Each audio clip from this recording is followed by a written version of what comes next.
All right. So Nikos, thank you for the overview. And now we have a bunch of deep dives. And so we're looking at specific topics in a little more detail. And the first one is cycles and tree decompositions. And basically the idea is we want to get it out of the way by saying, well, they're complex queries, but we can reduce them to simpler ones. And then all the other techniques only have to be developed and analyzed for the simpler queries, with the corresponding impact, of course, that the decomposition has. So this part now is the middle of this section, and then afterwards we have Wolfgang with the final part of that first half of our tutorial. All right, so what is this about? So look at the SQL query that we have down here at the bottom, and essentially the idea is that in this part of the tutorial we're focusing on the structure of the where clause. So you see here there's a bunch of equality conditions connected with conjunctions, and depending on how these conditions are actually formulated, the query is acyclic, which means it is relatively easy as a join, or it could be cyclic, and that means it's significantly harder. And I'll talk about why are cyclic joins harder, and also how do we deal with them, and in particular, how do we reduce them to a union of acyclic join queries on possibly larger relations. And feel free to interrupt anytime, if you have any question, put it in the chat. So first of all, quick reminder, what is the lower bound? The best we can hope for when we compute a join. Since we don't assume any pre-computed sorted relations, materialized views, or any kind of index, we have to look at the entire input at least once. And if you're joining L relations, that means we have to at least look at L times N input tuples. And since in data complexity L is a constant, that means we have omega of N as a lower bound for just reading the input. Then similarly, since we have to look at every output, we have to produce every output tuple, and there are of them. There's a total cost of L times R, and again, since L is a constant in data complexity, we have omega R total cost. And that gives us a lower bound of omega N plus R. And that's really intuitively also, you can't do better than that. You have to look at the input at least once, and you have to write the output out. So now, Nikos just talked about the Yannakakis algorithm that actually achieves this lower bound, right? It matches the lower bound with an actual algorithm that has this complexity N plus R. And just as a quick refresher, what is the core idea of the Yannakakis algorithm that makes acyclic queries so nice and easier to deal with? Essentially, for an acyclic query, we can represent the query as a join tree where every node corresponds to a relation. Here in this case, we're joining R, S, T, U, and W. And these using the same attribute names here, like P, for instance, and W, this encodes an equijoin. And so the second condition that we need for this to be an actually acyclic query where Yannakakis achieves that lower bound is that all the nodes that have the same attribute name in it are connected. So here we see for attribute P, a connected subgraph between W, U, T, and S. And just as a reminder also, this is not actually a query plan, but it's very easy to turn this join tree into a query plan by essentially just performing the join in an order that corresponds to a bottom-up traversal of this tree. So here in this case, for instance, before we can join T with U, we first have to join R with T and T with S, and then we can join T with U. So it's just a partial order. So there's many possible query plans that then could implement this join tree and achieve that same order N plus R lower bound. Now, why are cycles harder than acyclic queries? To illustrate that, let's look at a really simple example of two queries that are almost the same. One is a 3-path, the other is a 3-cycle, both of them over 3 relations, R1, R2, and R3, that are essentially, think of it like edge sets. So we're looking at, in the upper part, 3 edges that form a path of length 3. In the second case, we're looking at a triangle, right? So 3 edges that also form a path, but the path closes on E1. So the queries are identical except for that last attribute here, A4 versus A1, which means we have this additional equijoin condition between R3 A1 value and R1's A1 value.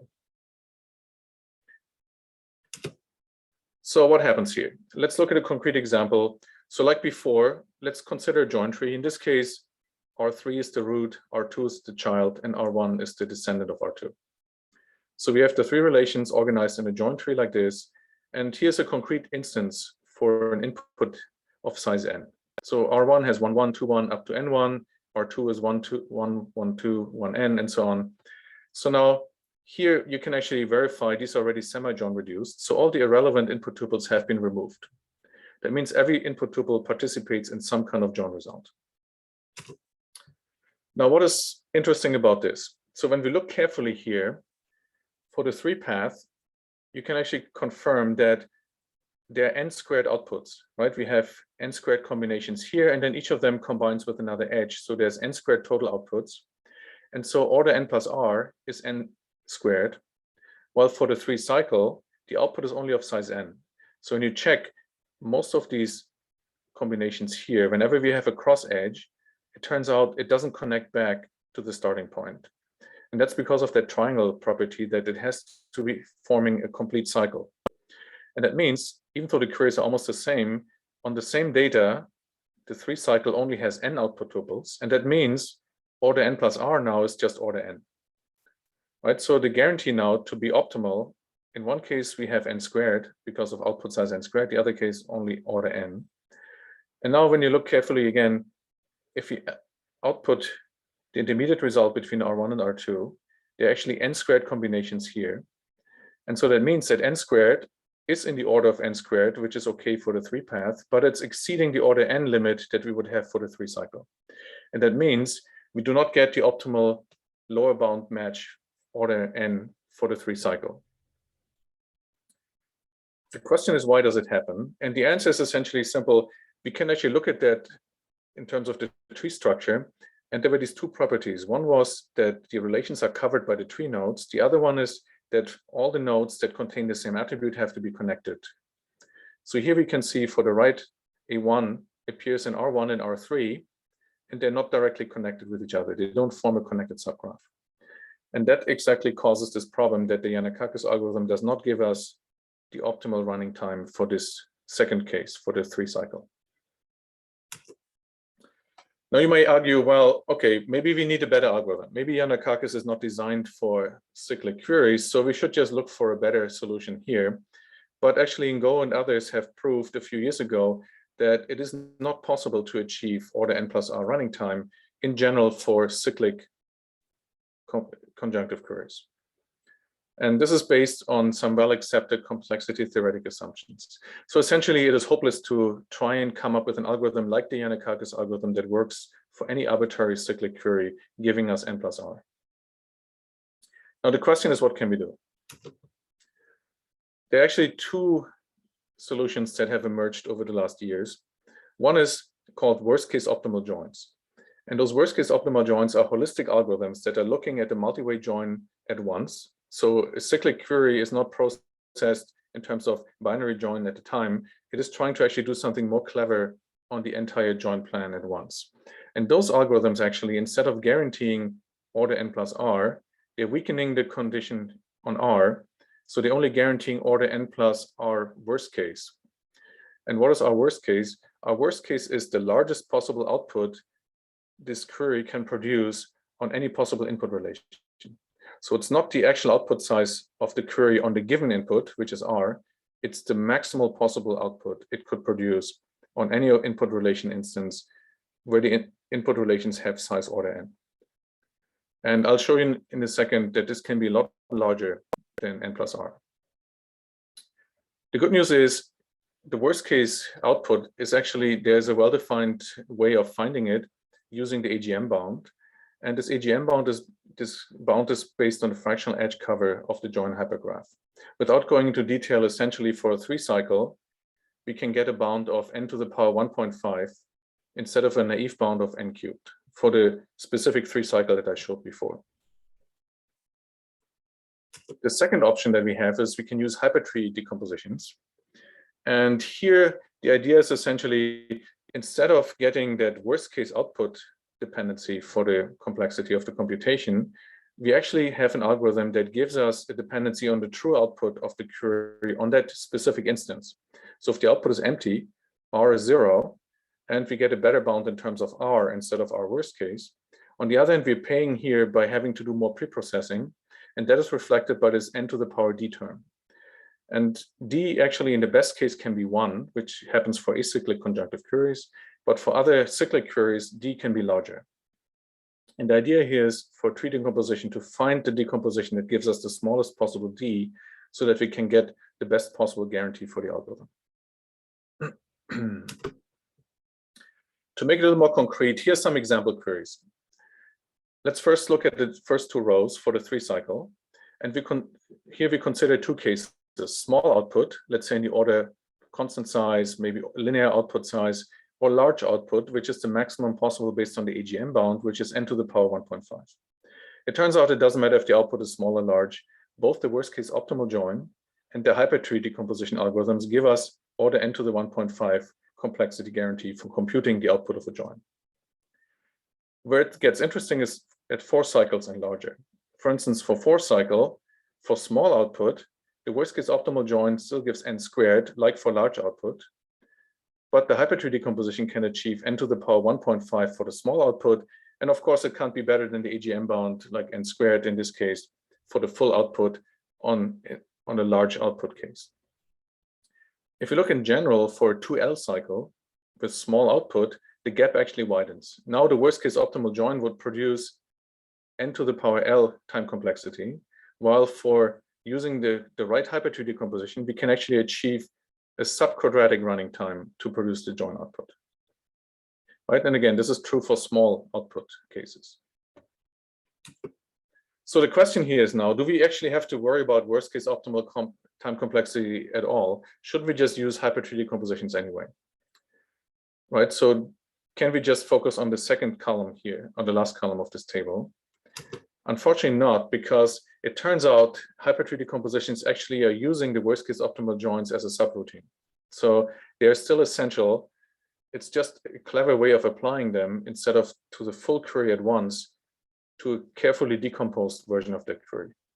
And I'll show you an example in a second how that works.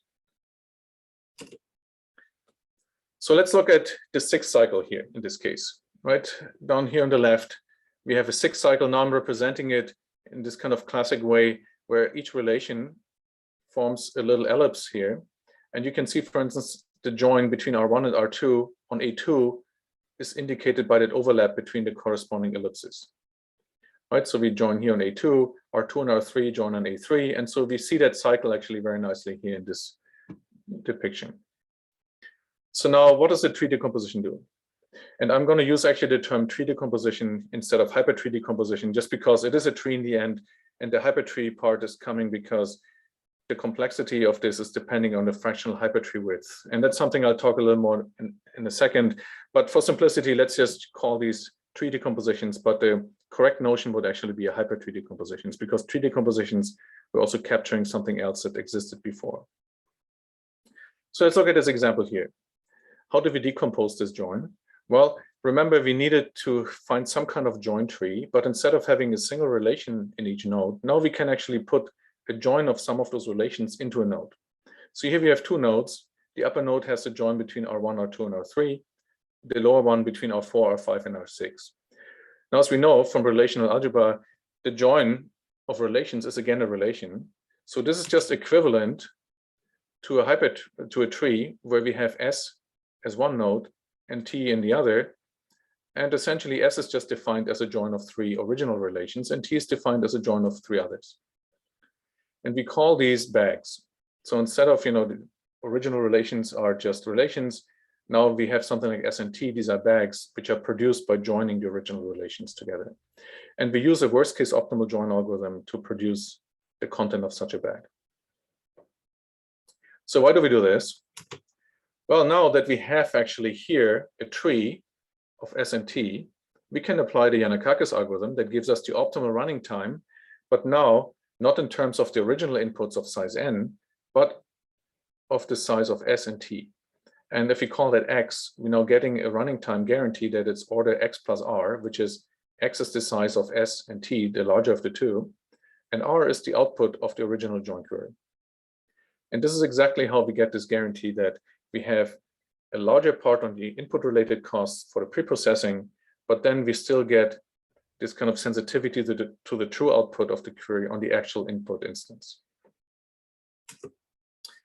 So let's look at those tree decompositions and see how we can find them and what kind of costs they would actually incur in this case.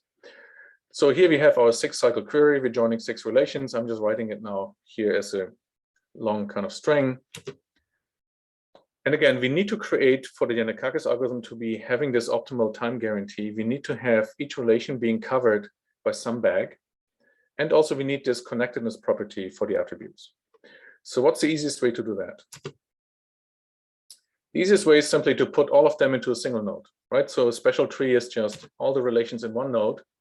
So here we have a tree that just has R1 to R6 together in that one node. It's obviously acyclic because it's only one node, right? It's a tree. And if we apply worst case optimal join algorithm to that, based on the AGM bound, we get a complexity to materialize this bag that is order n to the power 3, right? Essentially, it's half the number of relations are determining the other half here in this case. Now, can we do better than that?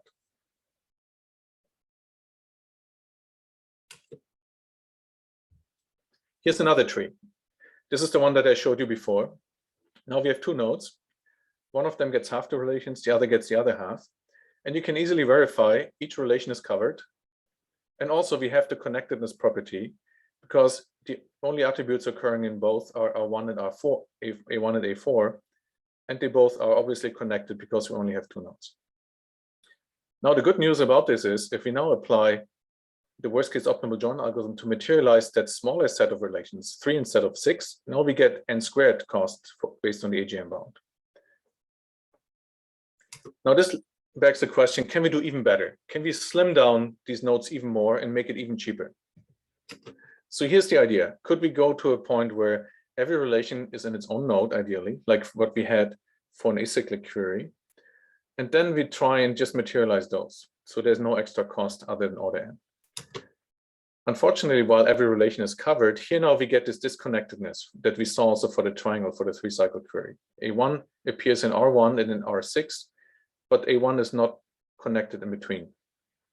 And that means we're not getting that Yannakakis guarantee here. How do we get that? Well, we just need to make A1 appear in all the intermediate nodes.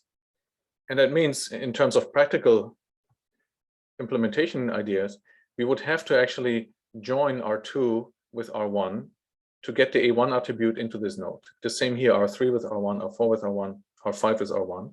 And actually, we don't need to join these Ri with a complete R1. We only need to join it with a set of distinct A1 values. Now, unfortunately, that number of distinct A1 values is still order n. So materializing these intermediate bags is still order n². So compared to the one where we had 3 relations in a node, we didn't win anything. We still have an n² algorithm, even though this looks much slimmer and taller compared to the other tree. All right, so now if we have multiple tree decompositions that are possible, how do we find the best one? Well, in general, if we have a tree that has order L nodes, each is materialized with a worst case optimal join. Now we can look at each single bag. We see what is the complexity of materializing that bag, and the largest of those complexities is determining the overall complexity of materializing the entire tree. So in this case here, for instance, if we call D the maximum over these individual tree widths, then we get overall n to the power D to materialize bags as the size of a bag, and then running Yannakakis on that gives us order n to the power D plus R complexity. All right, so now we have 3 options here, T1, T2, and T3. T1 clearly is not as good because it has cubic complexity. T2 and T3 have n² complexity. Is that the best we can do? So if we look a little more closely at T2 and T3, they're not really the same. For instance, T2, we're joining 3 relations. For T3, we're only joining 2 relations per bag. And actually, the second relation is just a set of distinct A1 values from R. So what if we knew that there are not that many distinct A1 values in R1? So instead of order n, what if there are only n to the power 3 distinct A1 values? Well, if we have such a degree constraint, like in this case here, that there are not so many distinct A1 values, it turns out that gives us a stronger guarantee because now these intermediate results here, these bags are smaller than n². They only order n to the power 5/3. Unfortunately, it doesn't do anything for T2 where it's still n². Can we do something about T2? So how could we guarantee that the join of those 3 relations R1, R2, and R3 is also smaller than n squared. It actually turns out if we knew that for every R1 tuple, there are only few R2 tuples joining with it, and similarly very few R3 tuples joining with the R2 tuples, then we could also get a stronger guarantee. For example, if we knew that only n to the 1/3 R2 tuples are joining with each R1 tuple, and similarly for R3.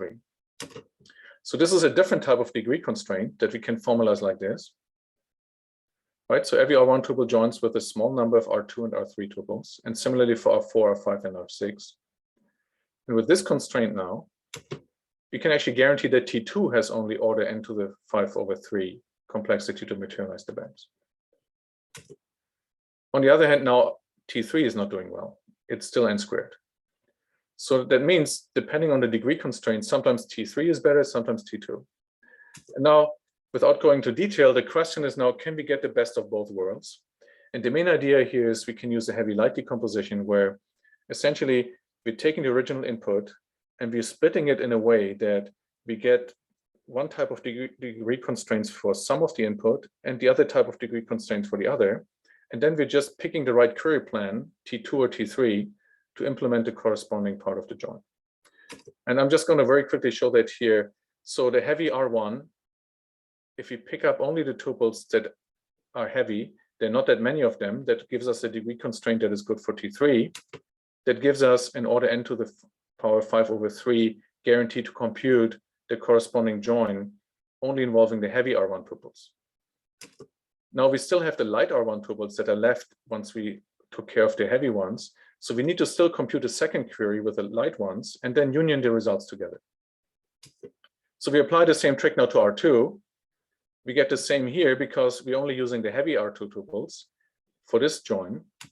And in the end, we have actually 6 queries like that, each of them on the corresponding heavy tuples of each of the relations. And it covers almost the entire output, except for the combinations of the light tuples. And for them, it turns out, since we removed all the heavy tuples now, we have the other degree constraint, and now we can use T2 for it. And if we put that all together, it actually turns out that we're getting now 7 different queries. Each of them has a complexity of n to the power 5/3. The union of them gives us the correct output of the entire cyclic join in a cost that is now time complexity n to the 5/3 plus r, which is better than n squared plus r that we got from every single tree by itself, and also better than the worst case optimal join that was n cubed. All right, so now in terms of the big picture, we can now take a hard cyclic join, turn it into acyclic joins, and then the main cost that we pay by using tree decompositions is essentially that the cyclic join on n size relations becomes an acyclic join on slightly larger relations. And that slightly larger is n to the power d, and the d is determined by characteristics that depend on the AGM bound and also on the how much of the original cyclic query was close to a tree or not. And now, since we have already talked about the Yannakakis algorithms at 2 places, let's take a little closer look, and Wolfgang is going to tell us a little more about how it works.